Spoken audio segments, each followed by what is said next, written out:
Hello అందరికీ, welcome to my channel Bhavani వంట రుచులు. ఈరోజు ఒక కొత్త రెసిపీతో మీ ముందుకు వచ్చేసాను. అదే చికెన్ కర్రీ. కావాల్సిన పదార్థాలు: చికెన్, అల్లం వెల్లుల్లి పేస్ట్, కారం, ధనియాల పొడి, గరం మసాలా, ఆనియన్స్, కరివేపాకు, పచ్చిమిరపకాయలు.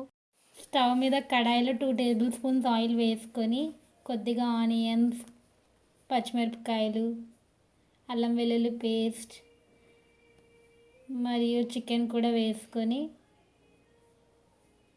బాగా మిక్స్ చేసుకోండి. స్పైసెస్ అన్నీ యాడ్ చేసుకోండి. ధనియాల పొడి, గరం మసాలా, స్పైసీనెస్కి తగ్గట్టు కారం, తగినంత ఉప్పు కూడా వేసుకొని మిక్స్ చేసుకోండి. చికెన్కి బాగా కారం అంటాక కొద్దిగా వాటర్ పోసుకొని కరివేపాకుతో గార్నిషింగ్ చేసి మిక్స్ చేసుకొని ప్లేట్లో సర్వ్ చేసుకొని తినేసేయండి. ఈ వీడియో మీకు నచ్చినట్టయితే like, share, comment and subscribe చేసుకొని బెల్ ఐకాన్ని కొట్టడం